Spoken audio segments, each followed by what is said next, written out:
pass it over to Matt to do his magic. So, Matt, take it away. Okay, sounds good. Well, thank you everyone for showing up today. One of the big things that it really gives me a lot of hope for the future when I see people show up for these things because it tells me that there are people who are curious. So I'm really glad to see that there are people who are curious about pretty much about where we're heading with AI. I am extremely excited today to share this tool.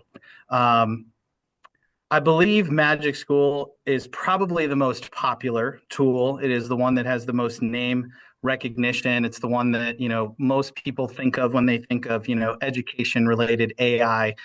Um, in my opinion, this tool goes beyond that and does something that they were the first ones to do what we're going to talk about today. Um, I will start by saying that School AI is very, very similar to Magic School and Brisk and like Eduade and other tools like that because they have specific teacher tools built into them. So very similar to Magic School, you can make lesson plans, you can make quizzes, you can have rubrics, and you can do it all within their platform as well. But we are going to focus mainly today on the thing that sets School AI apart. So these are the first part. These are the tools.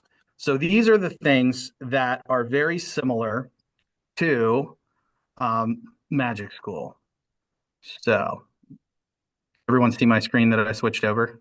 Okay, Yes, we good. see I'm tools, glad. lesson Okay, plans, quiz, and IEP. Yep. it's going to be much better, much easier that it just follows my screen. So as you can see here, when we go on School AI, I'll just go home so you can see what it looks like when you first sign on. If you haven't already, this is free.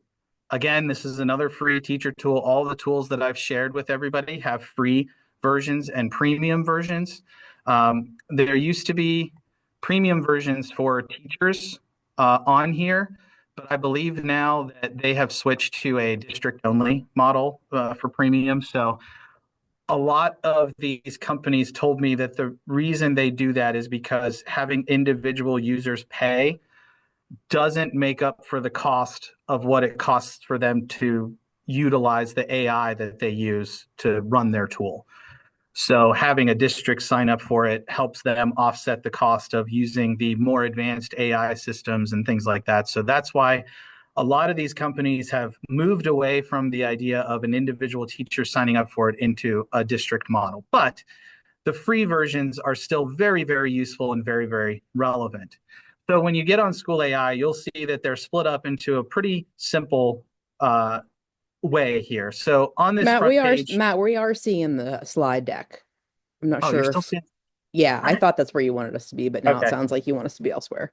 sorry. That's all right.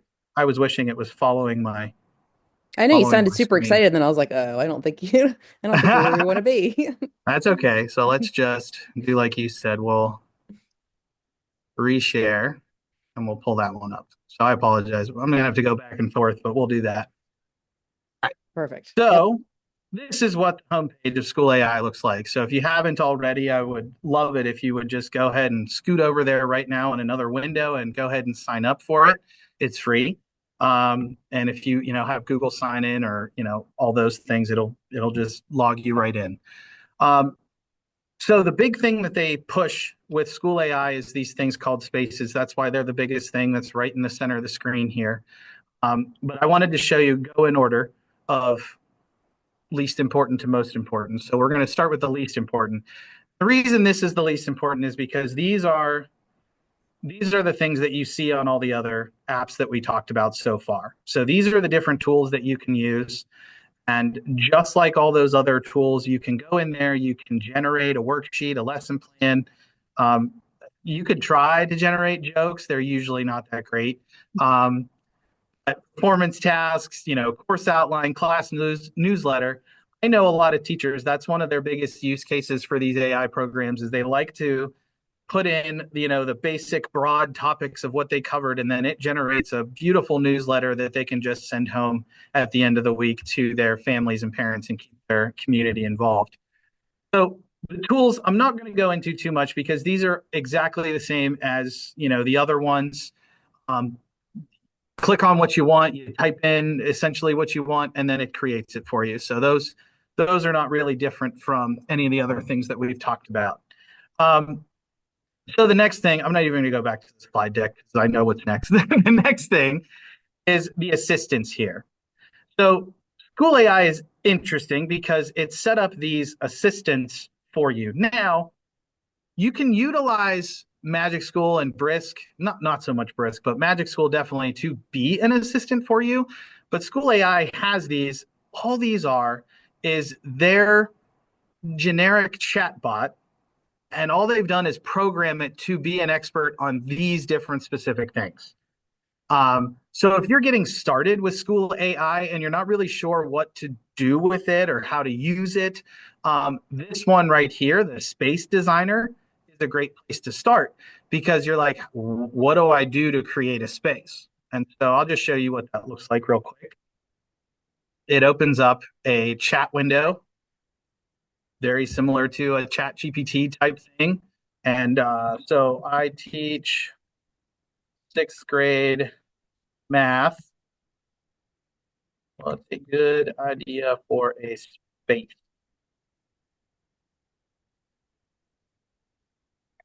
There you go. So then you could go from here and you can build on. So if I say I like number one, let's build on that. And so then it's into, oh, that's really cool. They programmed their actual instruction set in there. So these are what I was going to go over with you later on how to do that, but you can get that for yourself here. So um, these assistants are to help you with specified things. Now, whereas if you went into something like Raina from Magic School, or you went into something like ChatGPT or Claude or Gemini, you would have to say, you're an expert on this, or I want you to be talking about this topic. I want to make this, I want to do this. And then you give it all this background.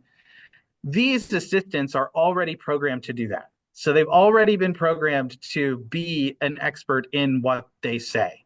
So this one, for example, is an expert in what could you do as a teacher, like what could you make a space on School AI's website to do? The other assistants, I'll go back, a digital literacy coach, curriculum coach. This one's really good up here, AI and education coach. So this is a really good one for helping you build your, AI literacy skills. So this would be a great place to type in, I'm worried about AI completely taking over the thinking of my students for them. And I'm worried about it just being able to do all the work for them. How do I manage that? How do I get around that? And you can have some pretty cool conversations and ideas about that. So again, these are all things that are pre-built in, so you don't have to do a lot of expert level prompting. Literally just have a conversation. So if you want to talk about making a field trip, you type in, hey, this is what I teach, this is where I live, and what's a good idea for a field trip to relate these two things. It'll help you do that. Research, project, all this stuff. So these are pre-programmed chatbots that you can just have a conversation with. And again, you just have a conversation. You don't need to go into crazy amounts of detail and crazy amounts of thing. So, So Matt, that was the assistants, correct? correct. Okay, Yep. So so that there is was a the question there assistant. about spaces, which I think you're probably getting to. Oh, we're getting there. Trust me. We're Okay. going to spend most of our time in the spaces because We're that's the very big one. eager. Yeah, that's the big one. So I'm going to switch back over. Just make sure I'm staying on point here. There we go. Okay. So we covered tools. Because like you said, that's really very similar to everything else out there that's Yeah. educationally AI driven. Yeah. Okay. So spaces, the moment you've all been waiting for. Um, Spaces are what sets School AI apart. They were the first company to develop student-facing AI. And essentially what that means is students are interacting directly with a chatbot.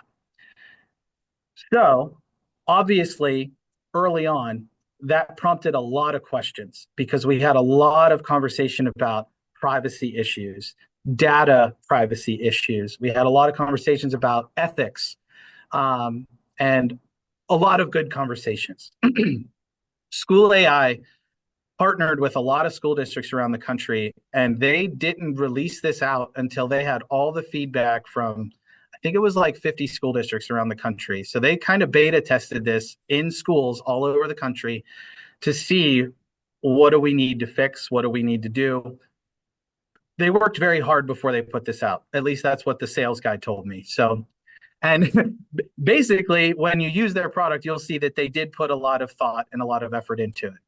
So, spaces are literally the opportunity for you to create a custom chatbot that your students can use directly without you having to use it in between.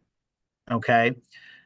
So the first thing that came to my mind, and probably comes to a lot of teachers' minds, is I don't have a second person in the room a lot during a day. So, especially in math, I would love to have a second person in there, but I don't usually.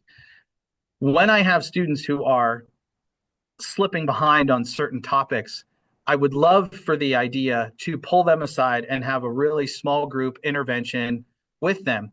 The problem is I'm by myself. So the rest of my class, whatever I give them to work on in that moment, I'm kind of like throwing out a hope and a prayer that they're staying on task and working on that. And as you all know, that's when your kids have the most questions for you, is when you tell them not to ask you a question because you're working with this group. So that is the, time that everybody wants to interrupt and ask, and it's a chaotic situation for a lot.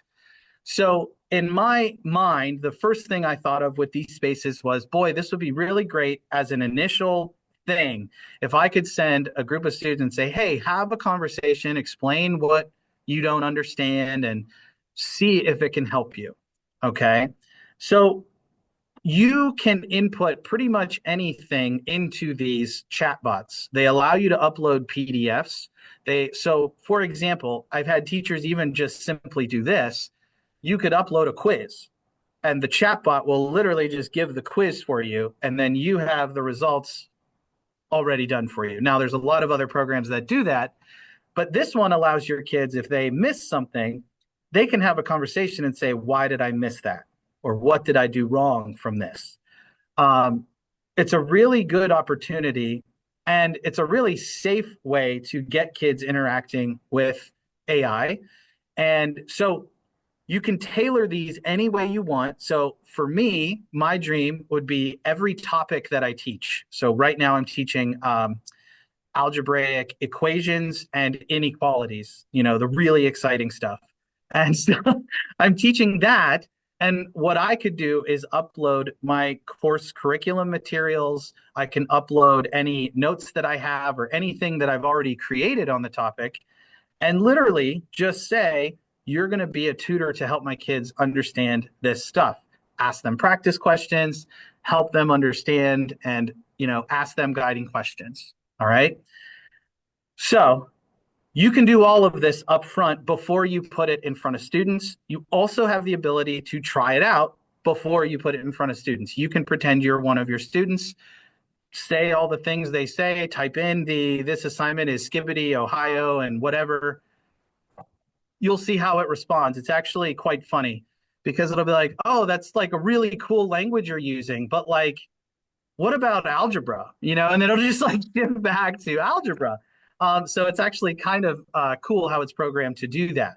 The coolest part, the best part, to me, is that the teachers have the ability to see every conversation all the way through from beginning to end. And so you have a database of conversations that happen with every session that you put out there. So everything that the kids are saying back and forth, you can see. They, at School AI, even take it one step further. They let you know when certain students are not focusing on the topic, or they're not on task, or they're talking about something. They give you little emojis and little stoplight system, essentially, to kind of say who's on task, who's not on task, who might need some extra help. And you see this, and then you can go over to them and say, hey, what's going on? Or you could say, hey, quit asking about the Super Bowl. Or you could say, hey, quit asking about Taylor Swift. Any of these things, you can go over and take care of it on the spot. So this is on School AI's website. This is a really good framework for how you set up a space. So if you are not someone who's very proficient in AI and prompting, as they say, prompting is really only just how do you have a conversation with the AI? That's literally all prompting is. This prompting framework is really, really good for any large language model. So any program that you use, this framework for prompting is a great one to use.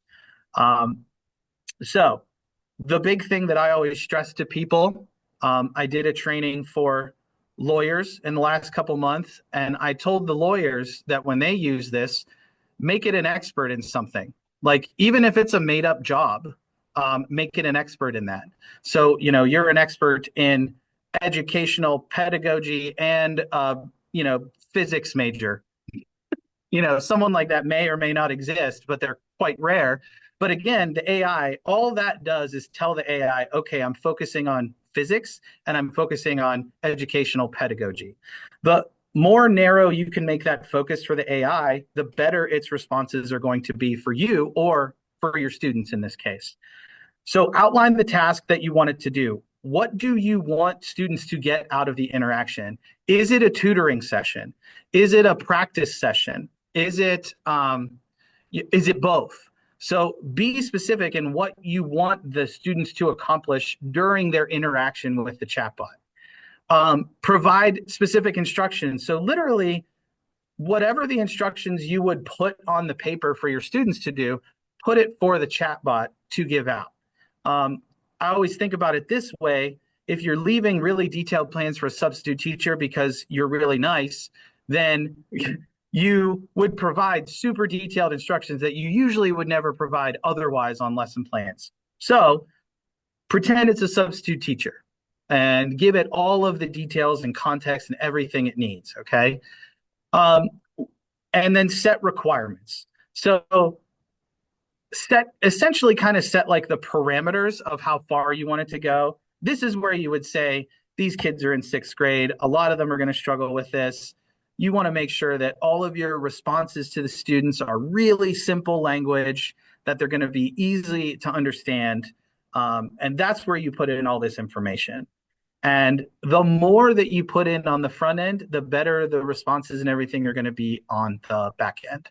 So this is a really good thing to like screenshot or like, take with you or save. So I'll give you a second to do that because this is a really good thing to take with you. Because again, you can use this for School AI to create a space for your students, but you can also use this in any large language model that you want to use on your own. All right. So the Matt, space you're creating is like a little walled garden of only Correct. spitting out the information that you have put into it as a Correct. source. Okay. It has on very rare occasions, and again, if it does do something that is not related to your task, they have a really, really robust like customer service section where you let them know, hey, I did this thing and it totally went off the rails. And what they do is they'll get into your instructions, they'll get into everything, and they'll say, okay, I see where this went wrong. We're going to fix that so that doesn't happen again. Thanks for letting us know, essentially. So they are very, very responsive when it comes to that. So in the instances that I've used School AI, I have never seen it happen. But I know that it does happen. So I'm not naive to that, but I know that it does happen. Let's see. Ma- Oh, yeah. Matt, there's a question in the chat about Yeah. is speech to text an option? And Ben answered and said, yes, there is. Is it easy? Is it an easy option for you to show, or are Let's just littles able to let's easily get to it? let's just skip right over to it. I'll show you exactly. I'll show you what it looks like.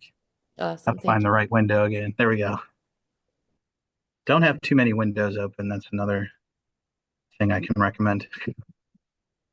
Okay, so I'm going to click on the Spaces tab here.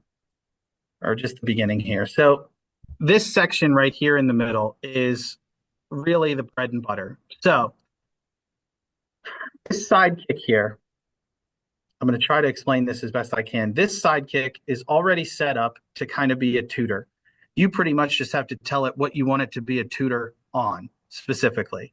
So if you open up a sidekick,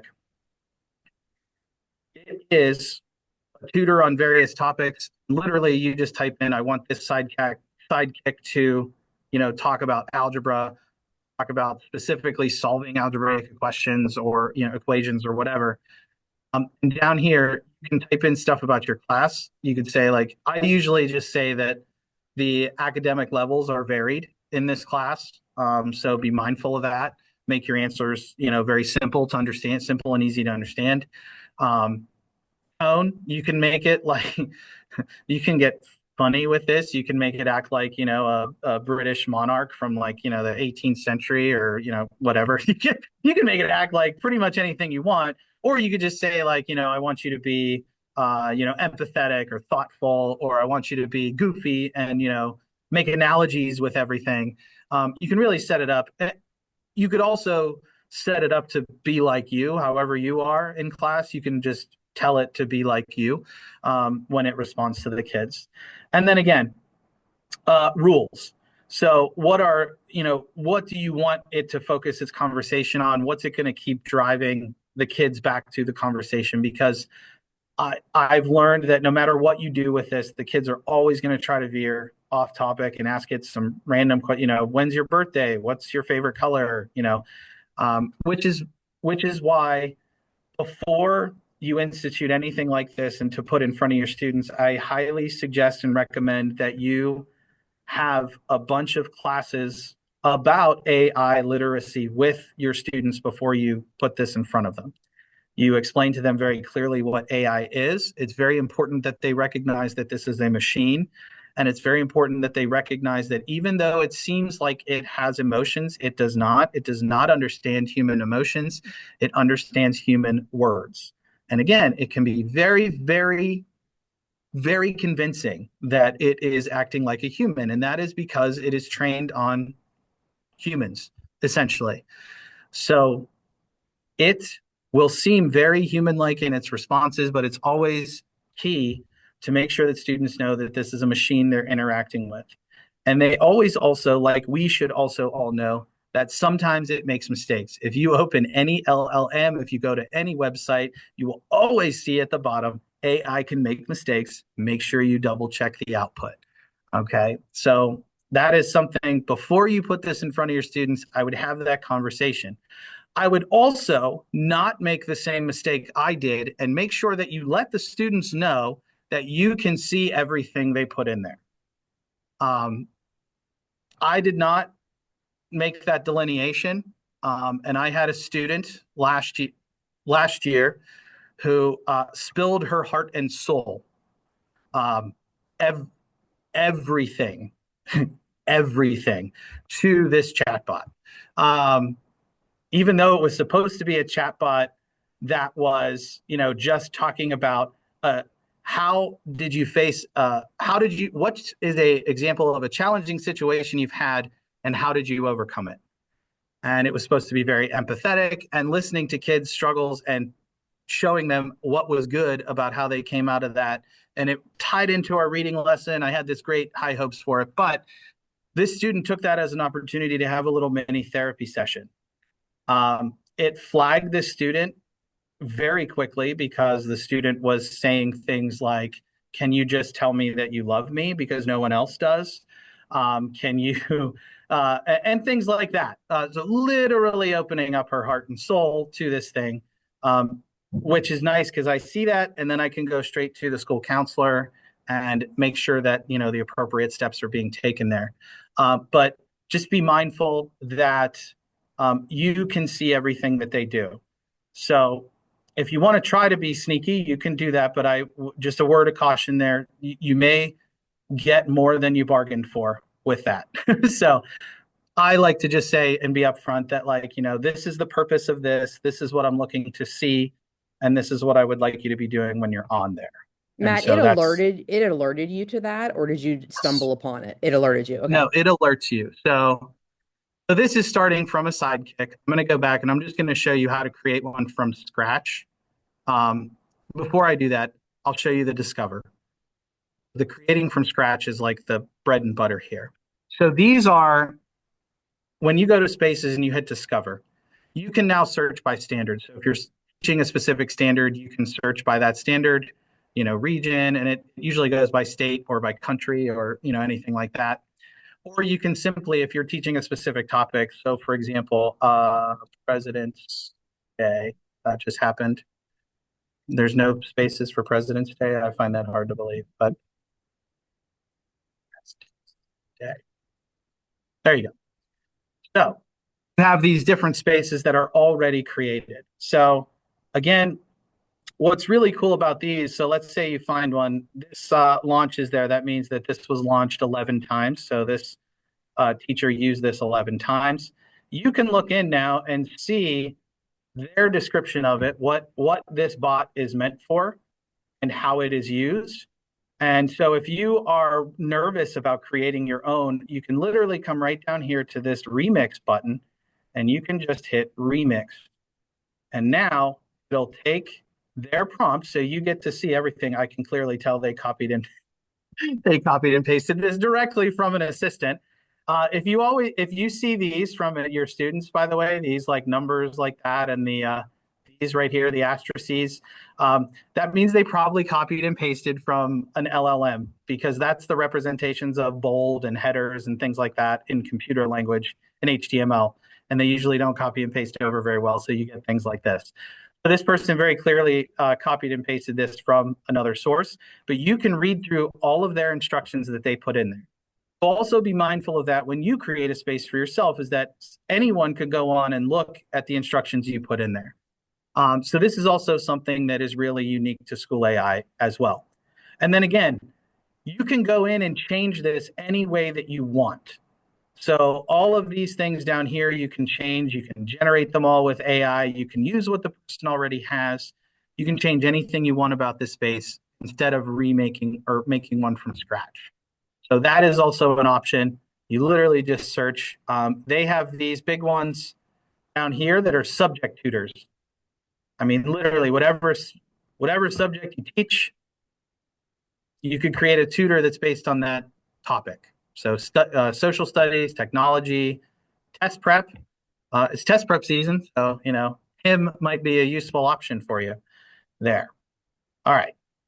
You find a teacher that teaches the same thing you teach, check out the spaces they have made. Chances are they've made one that you would probably like to use. I will tell you, these people that are on this list who are the featured creators, these people are really, really good at prompting AI and creating spaces. They are really, really good. So if you don't want to reinvent the wheel, these people that they list here, they are really, really good. All right, now the fun part. Let's make one. That So, one person had like 160 or something. Like, wow.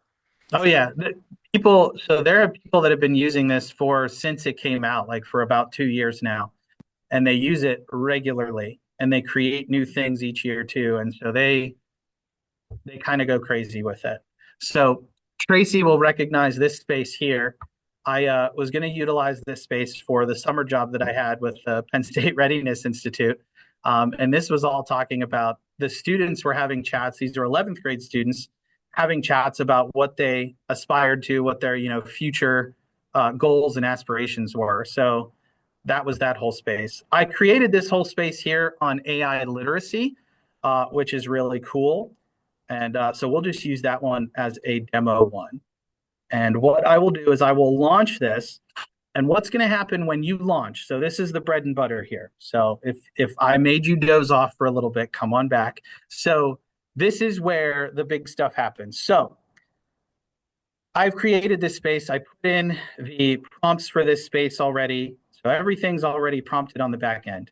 And again, I mean, I could walk anyone through that if they want to see that, but it's literally following that prompt outline that I gave you earlier. That's all I did to create this. I said you're an expert on AI literacy for teachers and students in K-12 education, which is my audience here. So now you can go more in depth.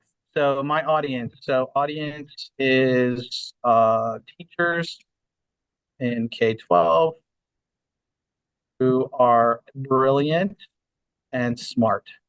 Okay. So challenge them. There you go. And then I could just literally say, answer any questions or concerns they have about AI in education and their classroom.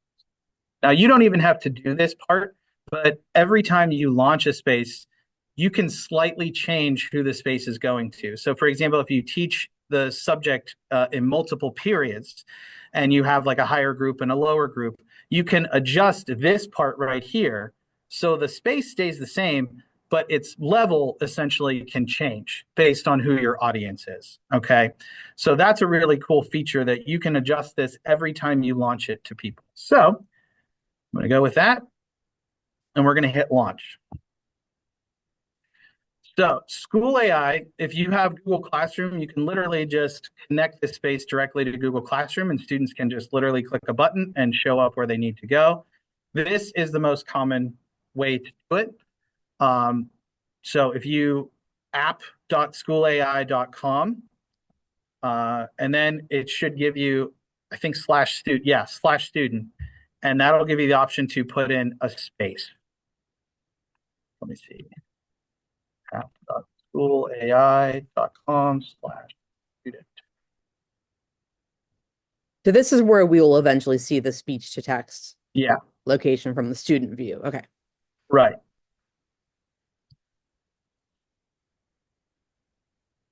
There we go. So it's student-space. Okay. So I'll go back to this. So you literally just take this first part right here and just type that in. You can get there. There you go. I see people joining. Oh, you want us to do it? Oh, it's a job. Yeah. There you go. So yeah, even if I just have a couple people join, that's okay. If you're not comfortable joining, that's okay. You can put your initials or you can put like, I hate Matt or whatever, whatever you want to put as your, username or whatever. It's fine. I understand completely. It's okay.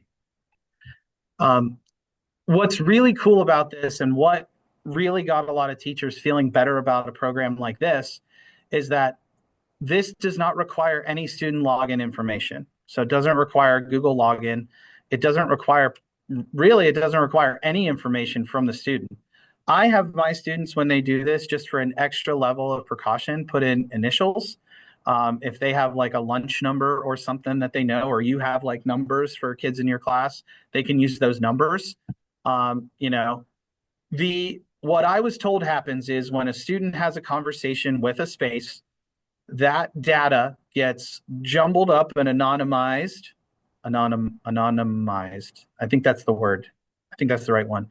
It gets anonymized, so their names get removed from it, and it goes to their servers, which are located in America. They use Amazon AWS, so those are American-based servers. If anyone cares about that, so that they told me that they can see that a space conversation or session went there, but they cannot trace that back to where it came from.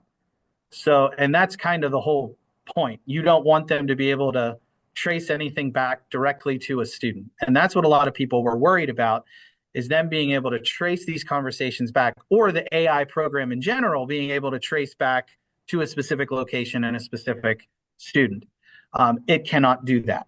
So that is the part that they talk about when they talk about safety for student data and student privacy. Okay, so I'm going to move on and show you. So this is what it looks like here. All right. Just getting started. So this means that you are just starting the conversations. So I can see all these people jumping in here. Okay.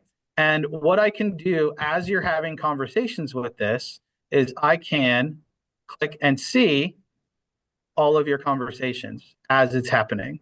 Okay. And so you can continue the conversation um, and go from there and things like that. There you go. Bot spaces. There you go. Things like that. You can ask pretty much any question you want about AI literacy. Like, what is AI literacy? That's a big one. What should I teach my students first? What should I focus on when I teach my I don't know as much as Anita. I love that. I love that. So your conversation is not going to be able to reference Anita's conversation. So when you say that, it has no idea what you're talking about. It's just going to say, I bet she doesn't know a lot. We're just going to go with that. So it's It probably going to it does go look with cool that. over here where it says the student expressed they don't know as Yeah. much as Anita. So as That's pretty cool. this information, as you get deeper and deeper into conversation, you will start to see insights from the conversations that your students are having. So you can then begin to hone in on common themes. Okay, so are all these kids confused about this particular thing? Are all the kids asking questions about this? And then you can see from a teacher's perspective, okay, these are things that I need to focus on a lot more with my students. Okay. So, I got a very supportive. It's totally okay not to know as much as somebody else. So hey, it's a little it's social great. emotional learning going on. Yeah, I didn't even tell it to be nice. So, hey, look, they don't know as much as their peer named Anita, indicating a possible gap in confidence or knowledge. There you go. Possible gap in confidence or knowledge. And then again, so it gives you a rationale, which is kind of funny. That's new. So all of this stuff goes on as you talk. So here you can see right now, Anita and Marissa. These are big smiley faces because they're getting it. They are understanding. They're, getting into it. And the AI is like, okay, these people are definitely starting to pick up on it. See, Laura is getting there. She has a smaller smiley face. So it's good, but she's not quite to the level of Marissa and April. And, so is 42 and 42 is not quite there yet. So again, you can all see this stuff as it goes on and as it's happening in the moment. Okay. In my opinion, these spaces are one of the most revolutionary things that has happened in education AI because the big thing was, when do we start teaching kids about AI? Do we start teaching them when they're 13, which is when their Google accounts through school technically allow them to sign up through most of these. So if a student is 13 and has a Google account that's either managed by a school or a parent, they are able to sign up for programs that require signups. Okay. But the intention is whoever's monitoring that account should be diligently paying attention to their usage of said program. To do your own, chat GPT or large language model, subscription, they want you to be 18. But of course, as we all know, students can lie. Big shocker there. They have that ability to just make up a birthday, say that they were born in 1967. They might even pick their parents' birthday and then create a new Google account. It's really easy to create a new Google account or sign in with an email address if they have, an email or something like that. So this gives students, now I'm going to tell you this as well. This is my ADHD brain. I'm sorry. I'm really trying to stay focused here. Holly Clark is someone who's a really big name in the AI and education space. And I personally reached out to Holly Clark and was like, would you feel comfortable allowing students under the age of 13 to use this program? Because she talks about this program quite a bit. Now, Holly Clark has written multiple books. She goes and talks all over the country. She was just in Anchorage, Alaska, talking about AI and education in Anchorage, Alaska. Um, she said yes. So she would 100% approve this program for use of kids under 13. It doesn't require Google sign-in, so that's a big plus. Kids don't have to sign in and give away any information that way. You can give them little mini digital literacy lessons and say, don't use your real name and, don't put like where you live and things like that. I have seen examples. This is going to blow some of your minds. I've seen examples of kids all the way down to kindergarten using this. So the examples I've seen in kindergarten are kids practicing sight words. So the AI program will put up a sight word and they have the ability. So you should all see in your windows the microphone in the chat bar. So when you're in the chat bar, there's an option to click on that microphone and that'll go straight speech to text. It doesn't even use your, like, you don't have to do on mine. It's like Windows H, the Windows button in H. It does it on its own. So it does it right through the program. So a lot of students now are not comfortable with typing. That is a very common thing. They're comfortable typing like this with their thumbs, but they're not so much comfortable typing on computers. The speech to text option is a phenomenal resource and phenomenal tool. Last year, I had a student who had a disability, and he would get his hand muscles would get tired. So he wouldn't be able to write as much. So he was able to kind of dictate to a para that was with him throughout the day. But with all these tools now, especially like Google Docs, inside of Google Docs, you can just dictate straight to Google Docs and it will put everything together and it will, put the punctuation in the right place most of the time. It's gotten a lot better at recognizing our natural speech patterns. Okay. There is also the option, you can try this. I believe there's a speaker button that you can have the AI read out its output to you. And it's a pretty decent voice, I think, from what I remember. Somebody can try it and see if it's true or not. So, oh, April, you're struggling. So now I see, okay, sad face on someone like April. Okay, so now I'm like, wait a minute, that's a sad face. What's going on there? And I can click on it and I can see what's going on in April's conversation as my computer reloads for some reason. There we go. And we keep reloading for some reason. There we go. So I can see what's going on here. And I can be like, what's the issue here? What are we doing?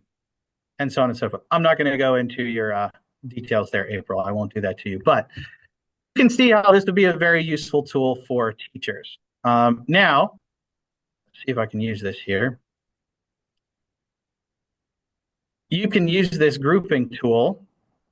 It kind of picks up on who's really good, who's okay, and who's still kind of exploring and still there.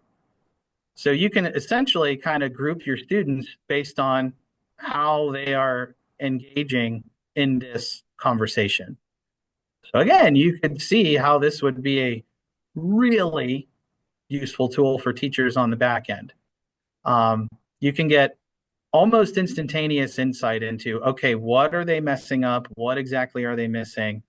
And so on and so forth. All right.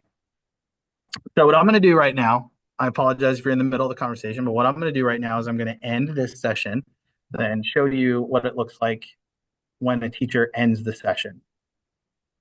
Okay. So now, every time I've created my own space, this has not worked. So we'll see if they have fixed it since the last time I used it. Oh, perfect. It will generate a summary of all the interactions that were happening, essentially. So over here, I have a summary. Several students are enthusiastic about AI's potential and see its value. The notable concern is balancing AI with personalized teaching and maintaining academic integrity. So again, I can see right here, what are all your concerns and what do I need to address? So imagine having this be an algebra assignment or a writing assignment, and you can get direct insights. What are the things my kids are struggling with? A lot of history teachers, what they've done is they've created, historical figures or had the space focus on historical events. And the space literally will say, this kid understands this event, or this kid has no idea what happened in this event, pretty much. And you'll be able to see where are the gaps in knowledge with what they know and what they don't know. Okay. Knowledge gap. A student is struggling to understand compared to peers like Anita. Anita, apparently you are a superstar. So this chatbot has recognized Anita as being a superstar. So congratulations, Anita, you are the superstar for this lesson. But then again, so I can go through all of these things and see these insights directly from here. And I have a little mini summary of everything.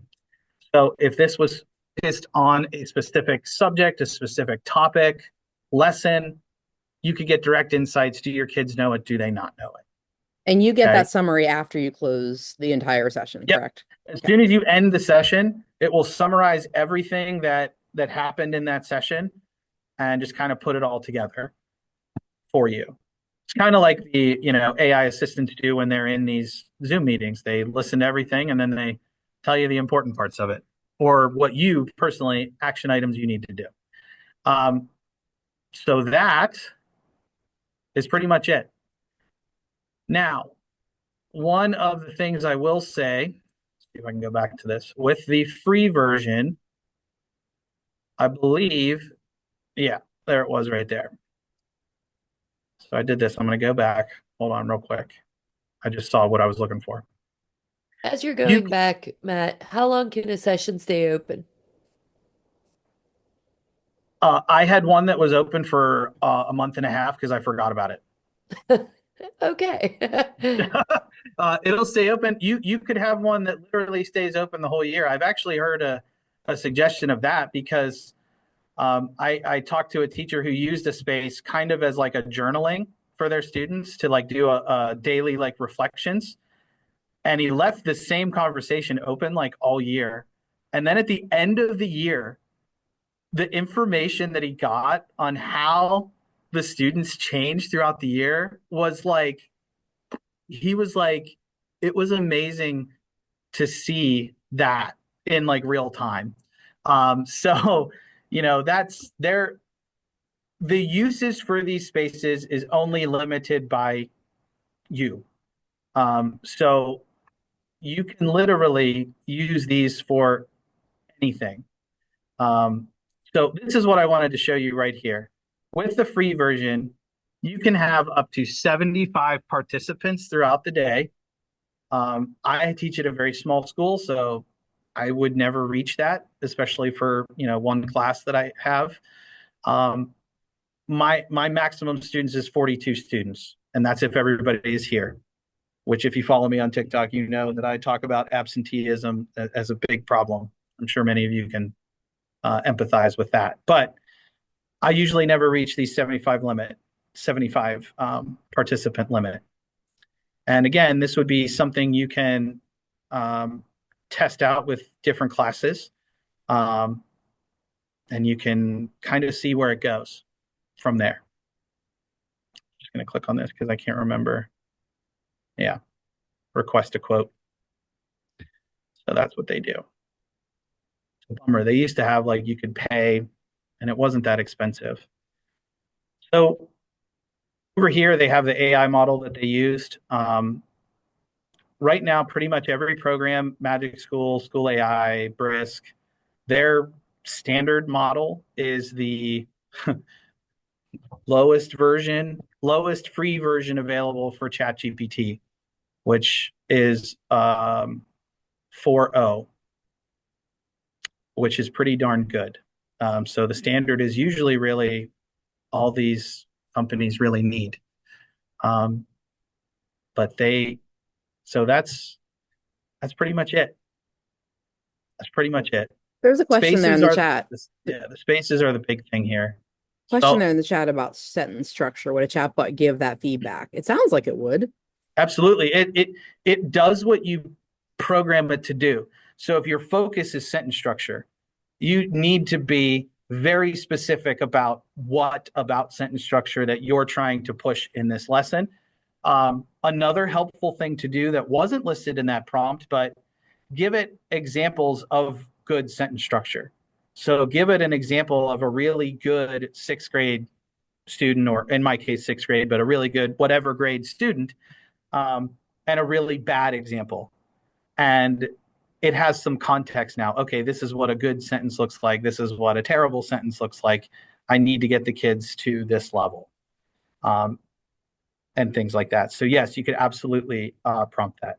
I I hide the chat during these because my ADHD would not allow me to.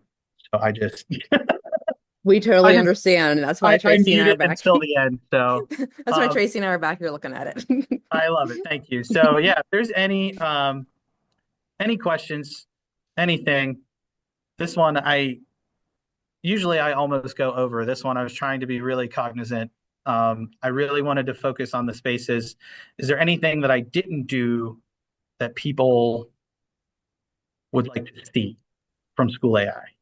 Yeah, feel free to unmute and ask Yeah, away.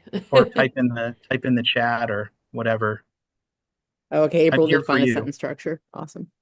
And now, I'm here Matt, for you. what we see on here is still the free, correct? You're not in a paid one, Nope. paid version. Okay. Yeah, this is on my personal account, not my school account, because my school account has this block, so I have to log in on my personal account to access this. So this is definitely the free version.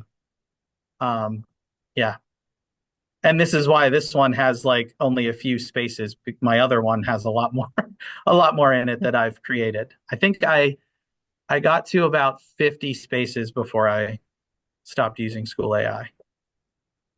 So We have some, Tracy and I have some information about a statewide consortium pricing. It's not totally finalized, but we will continue to be in touch with folks if you are interested in seeing what the paid might offer for you. the paid version with the advanced models and the extra participation, it allows you to pretty much run these for no matter how big your school is or how big your class sizes are. Obviously, I know a lot of friends of mine who have, 100 some students that they teach throughout the day. So they wouldn't be able to do a space for every student if they had a free version. So, that would be something like that you need to look into and think about upping it if this is something that you would find valuable. There are countless spaces on here about writing. So much spaces on here, so many spaces on here about writing. Um, it's been a big focus because giving writing feedback is so daunting of a task. And I think that for any of us who have ever taught, English and writing, how good is that feedback you're getting after you've checked 35 of them and your eyeballs are, going crazy? How good is that feedback still? Um, that is a huge help for AI to jump in. It never gets tired. And it literally is a machine that bases its response off of your rubrics. So that is another thing I would like to add in as well. For things that you can upload, so While let me you go do back that, in. Marissa has a question when you finish your current thought. I don't want to flare your No, ADHD. that's okay. So I just wanted to show you here. So what I input into the file database for this chat, the AI literacy part, is I put in the ISTE AI guidelines for elementary, high school, and their AI ethics position from ISTE. So those are all ISTE-based documents. And then a guy who is a really, really good person in the field of AI literacy, Nick Potkalitsky, his approach to teaching AI literacy. So that was kind of the underlying, way that I built this chatbot. And you can see my prompt up here. I literally was like, you are an expert in AI literacy for adults and students in K-12 schools. And here's your goal. Here's what it's going to look like. Here's the audience. Use helpful analogies. So hopefully there was some analogies that were being used there. Concise and simple answers. Hopefully you found that to be the case. And I tell it to reference the knowledge base whenever it can. You can attach a standard to it. Now, if I'm not mistaken, when you attach a standard to it, you can also get an insight, an added insight at the end. Did your students in their conversation meet that standard? Did they meet the criteria to get that standard? To meet that standard essentially. So the upload file, you can put anything in there. So this is where if you have a very specific writing that you're doing and you have a very specific rubric that you're using, this is where you can put the rubric and it connects to all these. And again, you can prompt it and say, I want your feedback to be based specifically on the rubric that's in your knowledge. I call this the knowledge base. So whenever you upload something into an AI chatbot, I call that its knowledge base. That's the thing that it's pulling information from first before it goes out and pulls all its information from its training data and internet that it's trained on and things like that. So, We okay. have just about 2 minutes, so I want to make sure that we tie Yeah, things up here in a bow. And Marissa had a Marissa, question. Yes. yeah. My question was about the limit of 75. Is that per space or is that total for the day or how does that work? So, It looked yeah, like so it said daily. yes, it resets every day. Yeah, it resets every day. And I'm not sure. Let's see if I switch.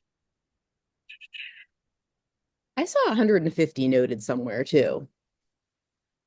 That 150 daily interactions. used to be the number. Oh yeah, so it's just is how many people participated in that. So there was 12 people that jumped into this conversation.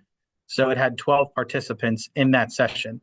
So if I launch this section as another one, if you all 12 jumped in there, this would go up to 24.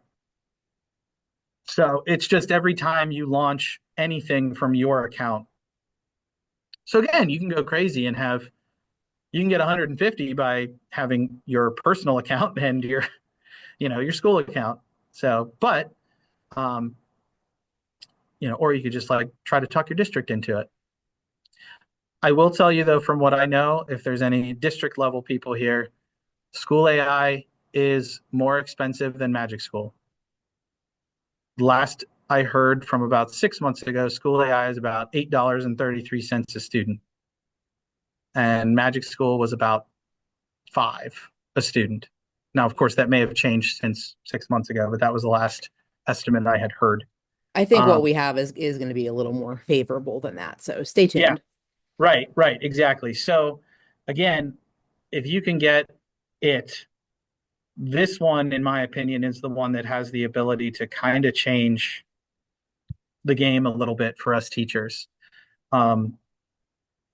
Again, before you put this in front of students, I would highly recommend doing some AI literacy with them, even basic stuff. I know a lot of people in my space on LinkedIn who do AI literacy all the way down for like kindergarten. They talk about robots and they talk about them in very, developmentally appropriate ways. So it's really cool to see that all of that is possible. So it is possible to use this all the way down to, pre-K to K. So sight words You and can things have like that. AI create you a lesson plan on how to teach about AI. 100%. We can do some AI inception there. I love that. Yes. Very meta. I'm going to stop the recording, but we can continue speaking.